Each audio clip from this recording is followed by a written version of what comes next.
खुलुमबाय बे समाव बड'लेण्ड एंखं टेलिभिजननि स्टुडिअ'आव आं मिथिखा नार्जारि दिनैनि गाहाय रादाबफोराव दङ।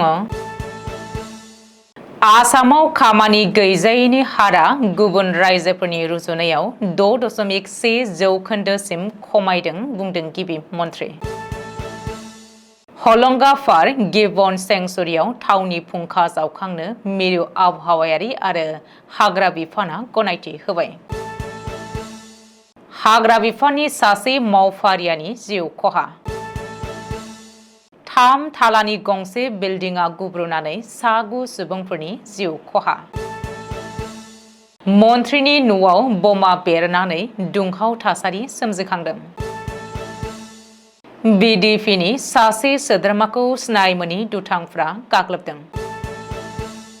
सिडली बियाबाव उफेरा बिसायख'थिनि थाखाय इउपिपिएल आरो बिजेपिआ सावरायदों।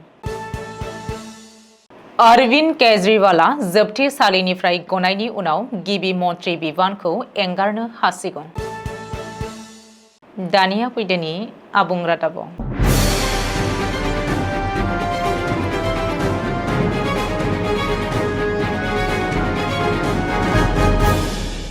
शनिबाराव धाजनि बिभान्थायाव खुंजानाय आसाम ट्रिब्युन डायलग 2024 एबा 2024 एटी डायलगनि सायाव गिबि मन्थ्रि डक्टर हिमन्त बिश्व शर्माया फोरमायथिनाय बायदिब्ला आसामाव खामानि गैजायैनि हारा 2023-2024 मायथाइयाव 8% खमायनानै 6.1% फैबाय होननानै मिथिहोदों। मख'नो गोनांदि रांखान्थियारि खारिथि 2023-2024 खौ मख'नानै गिबि मन्थ्रिया बुंदोंमोन दि बे जाफुंसारनाया जायखिजाया रायजोनि थाखाय मोनसे मोननो थाङै जाफुंसारनाय। भारतनि आथिखालनि नुथायखौ नोजोर होयोब्ला हादोरनि मोनसेबो गुबुन रायजोआ बे समाव साख्रि गैजायैनि हारखौ बाङाइ खालामनो हायाखै होननानै बुंथियो। आसामा दा हादोरनि 5थि बयनिख्रुइ गोख्रैसिन जौगानाय रायजो, जाय 2023 मायथाइयाव 30.9% गासै रायजोनि नखरारि दिहुनथाइ बांनाय आरो साफ्रोमबो सुबुंनि आयआ 12.84% बांदों। आरोबाव बुंदोंमोन दि बावैसोनि बोसोरफोराव आसामा हादोरनि बयनिख्रुइ बांसिन रां थिसननो हानाय लोगोआरि रायजोफोरनि गेजेराव मोनसे महरै नुजाथिगोन होननानै गिबि मन्थ्रि डक्टर हिमन्त बिश्व शर्माया फोरमायथिदों। गोबाव साननिफ्रायनो सावरायजाबोबाय थानाय आरो गोनो गोथोआव खोख्लैबोनाय जरहाट जिल्लायाव थानाय हलंगाफार गिबन सेंचुरियाव थाव आरो गेसनि फुंखा जावखांनो आसाम आबहावायारि आरो हाग्रा बिफाना गनायथि होखांनायनि उनाव मिरु सोरखारा गनायथि होबावबाय।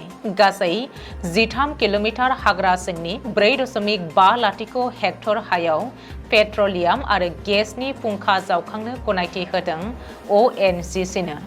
मख'नो गोनांदि हलौ मोख्रानि थाखाय थिखानानै दोनजानाय बे हलंगाफार गिबन सेंचुरियाव गोबां रोखोमनि जिब जुनारबो दङ। बेनिखायनो जाहाथे मोनसेबो रोखोमनि जिब जुनारफोरनि जेबो खहा जाया बेनि थाखाय हेंथा दोलोआ सोरखारनि सायाव सोंलु लाबोदोंमोन।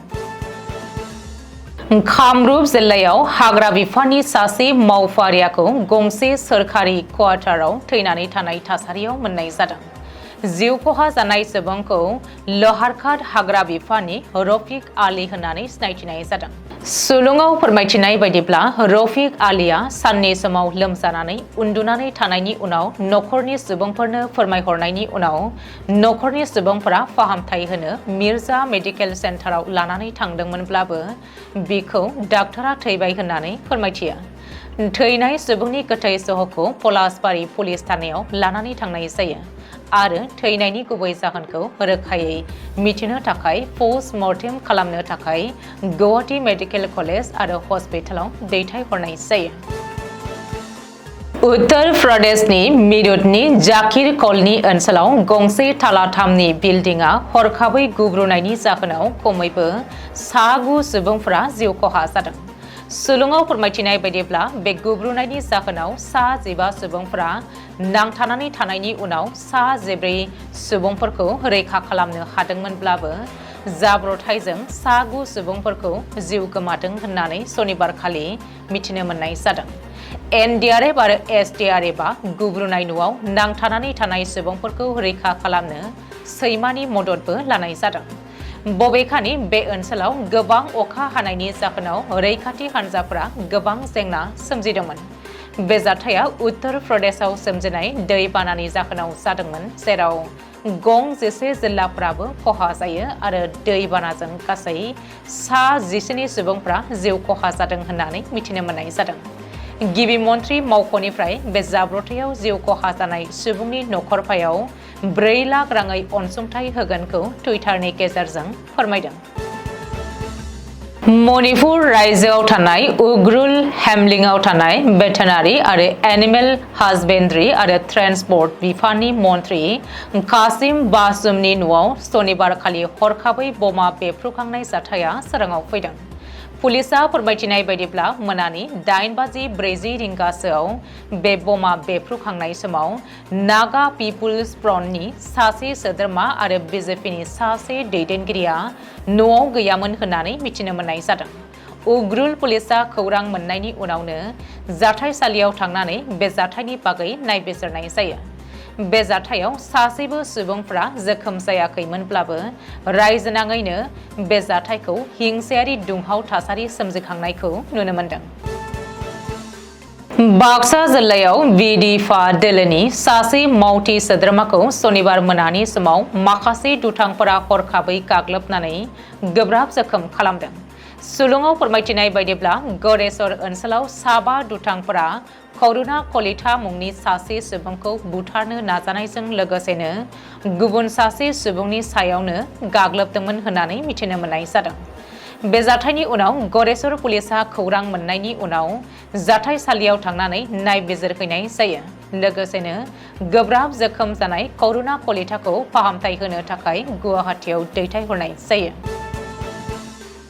दिनै साफागुरियाव केबिनेट मन्त्रि अशोक सिंघालनि नुजाथिनायाव फैबाय थानाय सिडली बियाबनि उफेरा बिसायख'थिनि थाखाय इउपिपिएल आरो बिजेपिआ मोनसे जथुमा मेल जानानै थाङो।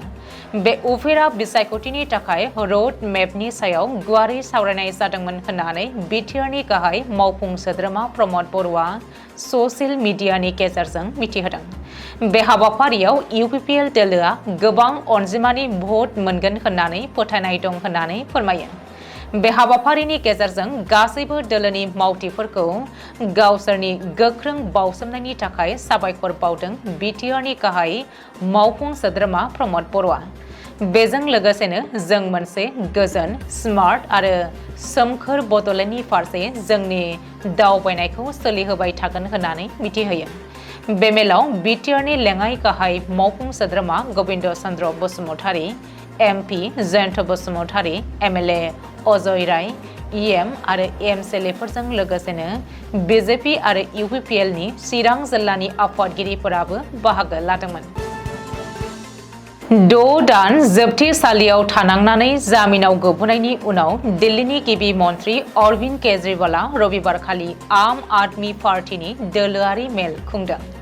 बे मेलाव अरविन्द केजरीवालआ बुंथिदों दि दिल्लीनि रायजो राजाया गावखौ हास्थायाब्ला गावनि गिबि मन्त्रि बिबानखौ साननैनि गेजेरावनो नागारनो राजि। रायजोनि लुबैनायखौ मान होनानै गावनि गिबि मन्त्रि बिबानखौ नागारनांनायाव गाव अरविन्द केजरीवालआ एसेबो गोबाव खालामनाय नङा होननानै बुंथिदों। मख'नो गोनांदि दिल्ली बिधान सभानि जेनेरेल बिसायख'थिया फैगौ 2025 मायथाइनि फेब्रुवारि दानाव जागोन। बेनि 6 दान सिगाङावनो अरविन्द केजरीवालआ गावनि गिबि मन्त्रि बिबानखौ नागारनो खोथा होदों। दिनैनि रादाबा एसेनोसै। गोजोन्थों।